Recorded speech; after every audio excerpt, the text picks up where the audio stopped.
I recently had a car charger installed, and that has forced me to clean up some of the little electrical deficiencies in my 1950s house, which still has a lot of the original electrical system. One thing we're going to be taking a look at here today is this old Pushmatic sub panel. I should say right away that I am not an electrician, and if you have a Pushmatic panel in your house, you should talk to your electrician. You should also probably start saving up money to replace that panel, because these panels are more or less obsolete at this point. But they don't have to be dangerous. We're going to be doing a little bit of maintenance on this today. This is just for educational purposes, so you can see how they work, what some of your options are, so you have more information when you talk to your electrician. So these Pushmatic panels are a little bit different because instead of switches, they have these buttons, which you could push to set the breakers on and off. Now, these panels have had some trouble. First, the very first Pushmatic breakers would not trip quickly enough for a short circuit situation. So they would trip in an overcurrent, but if there was a short circuit, they wouldn't trip quickly enough and fires could start that way. I'm not going to cover in this video what breakers or how to identify the breakers that don't trip correctly. But you can get new breakers for these panels that will trip in a short circuit and do meet current electrical safety standards. They might not meet your current code. Once again, talk to your electrician about that. But these gray breakers here are newer breakers. I've replaced these, and I'm also going to be replacing some breakers today. Also, another problem these breakers have is this one on or off? It's pretty hard to tell. The little button mechanism often gets jammed over the years. It's a little bit of grease in there that dries up, and then you can't tell if the breaker is on or off. The breaker is still supposed to trip, even if that grease is dried up and you can't quite see the on and off button anymore. But it's not safe when you can't tell whether a breaker is turned on or turned off.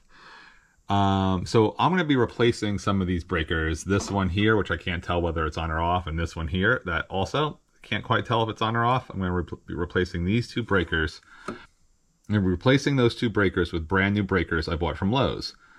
But again, if you have one of these old Pushmatic panels, you should really consider just replacing the whole thing. But that can be expensive, so talk to your electrician. Maybe replacing some of the breakers with new breakers is an option. This is a sub panel. This is a disconnect, which is hooked up to the sub panel. I have turned off the disconnect. Now there is no electricity to this panel anymore. I'm going to take off the screws so we can see what's going on behind the cover here. All right, so here we are. We can see the inside of the panel. One thing you might notice here is this corrosion. Now this breaker's been off for some time, but up here is part of my steam heating system, and for a while this was shooting steam down into this breaker panel, which corroded some of the breakers here on this side. The steam has been fixed, so it no longer gets wet from the steam. It was a pretty poor choice to put this panel here when there was also steam. I'm also just going to double check right now that the electricity is off before I start working on this. I did turn off the disconnect, but it's always safe to check that the electricity is off. So here we got one probe on the neutral and ground bar, and we have one probe here on the bus. We got 0 volts. Let's just take a quick peek at one of the new breakers. These hook on with like little hooks on the bottom of the breaker. They go in like this, and then this screw here goes into the back of the bus bar, and then your power wire goes into this block. All pretty simple. Might be in there a little tight. I've already taken out that screw. We'll give it a yank and see if we can get it to come out. Alright, so now that this breaker's out of the way, because that came out nice and easy, let's see if I can reach behind and pull out this one. Still does not really want to budge.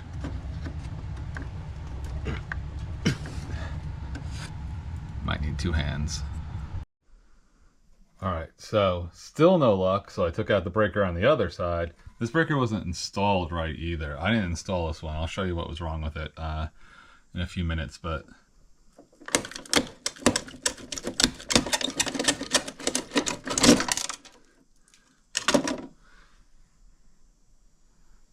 all I managed to do was rip off the bottom of this breaker. The plate is still connected. I'll yank that off. But this is almost certainly from the corrosion caused by the steam back in the day. Like I said, this breaker's been turned off. I actually put a multimeter on it to make sure there was no current coming out of it a couple weeks ago. But man, this is all that's inside that. That's actually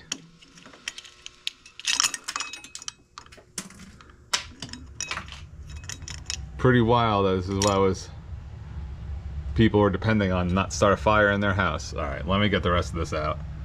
Obviously, you don't have to say it. This whole panel does need to be replaced.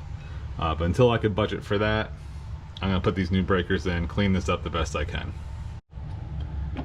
All right, and I pulled out the other one. So let's just quickly take a look here. So these were rusted, and you can see with the bottom plate to this middle bracket here. This bracket is not energized. It's isolated with this insulator from the bus bars, which are energized. So the fact that this was rusty wasn't really interfering with our electrical operation. It was interfering with replacing the breakers, and it's certainly not a good thing. So I'm going to start by sliding this new style Chicago Electric Pushmatic breaker back into place. And the way these make electrical contact with the bus bar are these this screw tab here, which just goes back there into the bus. So when I took this one off, you can see that screws a little bit behind these lugs where the circuits come out of. So it was not screwed in correctly. So be careful, make sure you get that nice and tight and flush with the bus bars. That's what's making the electrical connection to the breaker.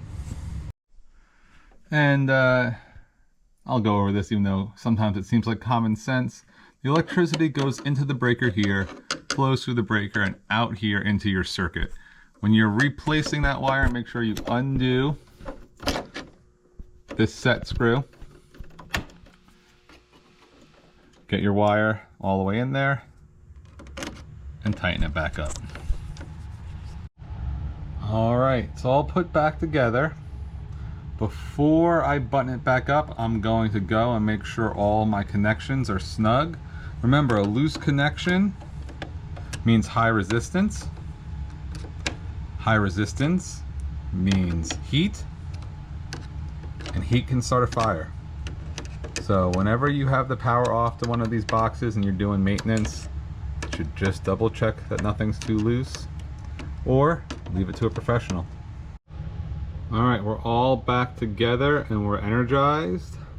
I'm actually going to leave the two new breakers I installed, Q1 and Q2, here off. These have been off for a while. I'm not sure what those circuits go to, so maybe we'll find out one day. But for now, I'm going to leave them off.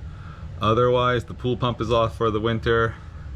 Most of this panel actually stays off most of the time.